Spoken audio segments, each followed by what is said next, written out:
PYQ के next series में एक सवाल आपके सामने और रखा हुआ है, फिजिक्स का ही है, सिंपल हार्मोनिक मोशन का है। 25 जनवरी 2023 शिफ्ट 2 के पेपर में पूछा गया था। मैं इसको भी मार्क करूंगा, इंपॉर्टेंट फॉर नीट। बिल्कुल, ये भी काफी आसान सवाल, बहुत सारे बच्चे देख के आंसर मार चुके होंगे जिनकी प्रैक्टिस अच्छी रही होगी। सही है।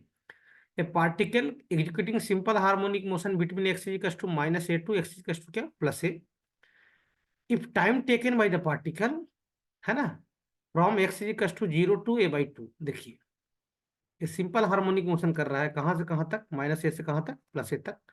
ये मान लेते हैं इसका मीन पोजीशन है। बोला गया है कि 0 से a/2 तक जाने में, 0 से कहाँ तक, a/2 तक जाने में ये 2 सेकंड ले रहा है। कितना टाइम ले रहा है? 2 सेकंड। तो बताओ यहां से यहां तक जाने में कितना समय लेगा? a/2 से कहाँ तक, a तक, ये टाइम कितना लगेगा, यही पूछा जा रहा है ना आपसे। हाँ sir, time taken by the particle going from a/2 to कितना, a। अब ऐसा नहीं सोचना कि दोनों में बराबर समय लगेगा, ऐसा नहीं होगा। मैं आपको एक सजेशन दूंगा, ऐसे सवालों को आप फेजर डायग्राम से ही करें, ज्यादा बेहतर होगा। फेजर डायग्राम जल्दी से आंसर ला कर दे देगा, अब कोई कंफ्यूजन नहीं पैदा करेगा। फेजर डायग्राम बनाना जानते हो? फेजर डायग्राम सबसे पहले एक सर्कल बनाते हैं। क्या बनाते हैं? एक सर्कल। जो लोग नहीं जानते सुनते जाना। सर्कल का रेडियस एम्पलीट्यूड के बराबर रखते हैं। किसके बराबर रखते हैं? एम्पलीट्यूड के बराबर। कौन? रेडियस। क्लियर? हाँ सर। अब बोला है कि पार्टिकल कहाँ पे था, एक्स बराबर 0 से a/2 गया। 0 से कहाँ गया वो, a/2। तो असल में आपका एसएचएम इस लाइन पे हो रहा है।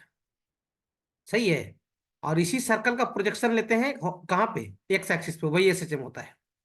अच्छा, सर्कल को फिर मार्किंग करते हैं कैसा, क्लॉकवाइज। कैसा मार्किंग करते हैं? क्लॉकवाइज। सही है। तो क्या बोला गया है, ये वैल्यू आपका एक्स की वैल्यू 0 है, और ये वैल्यू मान लो आपका एक्स की वैल्यू क्या है, a/2 है। तो 0 से आप a/2 गए, 0 से कहाँ गए, a/2। मतलब फेजर डायग्राम में आप यहाँ सुनो, फेजर डायग्राम में आप सीधा यहाँ पे हो, ठीक ऊपर हो। सर नीचे क्यों नहीं? फेजर डायग्राम में या तो ऊपर रहोगे या नीचे रहोगे। सर नीचे क्यों नहीं? सर ऊपर वेलोसिटी का डायरेक्शन देखो ना, ऐसा है, ऐसा ऐसा, और नीचे भी क्या है, ऐसा ही है। तो दोनों का वेलोसिटी का डायरेक्शन मैच खाना चाहिए। तो यहां से यहां तक असल में आप ऐसा समझो कि सर्कल में घूमे हो। फेजर डायग्राम एक टेक्निक है जिससे एसएचएम को आसान बनाया जाता है। सही है। हाँ सर। तो असल में आप ऐसा घूमे सर्कल पे। बोलो भाई साहब, क्लियर हो? और सर्कल में यहां से यहां तक घूमने में आपको, यहां से देखो, यहां से और यहां तक घूमने में आपको टाइम कितना लगा, 2 सेकेंड। अब क्या पूछ रहा है, a/2 से कहां तक, a तक। ये तो यहां तक आ जाएगा ना यार, सुना ध्यान से, ब्लैक से मैं मार्क कर रहा हूँ। ये तो यहाँ पे आ जाओगे ना, हाँ सर। और a/2 यहाँ पे है ना, ये देखो, ये a/2 है, ये a है। अब यहां से यहां तक आने में आपसे समय मांगा जा रहा है, इसमें टाइम कितना लगा? अच्छा, तो सर सर्कल में क्या यहां से यहां तक घूम गए? हाँ। क्लियर हो?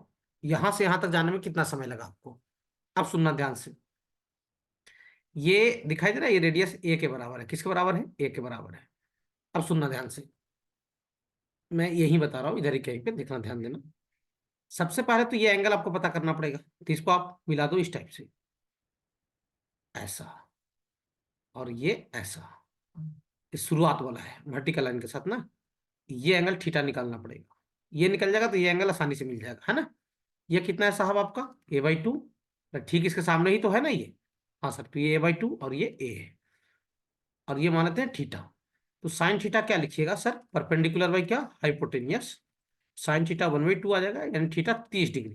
तो आप ऐसा समझो ना, 30 डिग्री घूमने में आपको 2 सेकंड लगा, तो बाकी एंगल कितना बच जाएगा? सुनना ध्यान से, ऐसा समझो कि अब ऐसा समझिए, सर्किल पे पूरा खेल खेलिए कि सर अपने को यहां से यहां तक 30 डिग्री घूमने में अपने को कितना लगा टाइम, 2 सेकंड लगा। कितना लगा? 2 सेकंड। अब कहां से कहां तक जाना है, यहां से यहां तक, तो ये एंगल कितना बच जाएगा, 60 डिग्री। और आपको पता है एंगुलर फ्रीक्वेंसी इसका एंगुलर स्पीड मान लिया जाता है, किसका? सर्कुलर मोशन का। सही है। तो आपको पता होगा सर्कुलर मोशन में अगर ओमेगा कांस्टेंट रहेगा तो थीटा इज टू क्या लिखते हैं, omega t. Theta is to क्या लिखते हैं, ओमेगा टी, सर्कुलर मोशन पे। ये बात, हाँ सर। तो 30 डिग्री इज टू क्या लिखूंगा, 30 degree is to omega. 30 degree घूमने में टाइम कितना लगा, 2 सेकंड, तो ओमेगा इंटू 2। सही है। और अगला एंगल कितना घूमना है आपको, 60 डिग्री। तो 60 डिग्री इज टू क्या लिखिएगा, ओमेगा इंटू जो टाइम चाहिए वो टाइम। यहाँ से यहाँ तक का टाइम को क्या मान लिया, टी। क्या मान लिया टाइम को, टी। और यही टाइम तो चाहिए अपने को, टी ही तो चाहिए। हाँ सर। अब कुछ नहीं है, दोनों इक्वेशन को डिवाइड कर दो, फर्स्ट डिवाइडेड हो गया सेकंड, 30/60 क्या आ जाएगा, 1/2, डिवाइड क्यों कर रहे हैं, ओमेगा का आंसर हो जाएगा 2/t। सही है यहाँ तक, देख लो भैया। तो क्रॉस मल्टीप्लाई कर लो तो टी की वैल्यू कितना आ जाएगा, 4 second. 4 second is correct answer. देख लीजिए, फेजर डायग्राम आप बनाना जानते होंगे तो ये सवाल काफी आसान था, काफी ज्यादा आसान। 4 सेकेंड मतलब फोर्थ ऑप्शन इज करेक्ट। काफी आसान सवाल ये भी, देख लो भैया। सही है। हाँ सर, फेजर डायग्राम के टेक्निक से इस सवाल को काफी आसान बनाया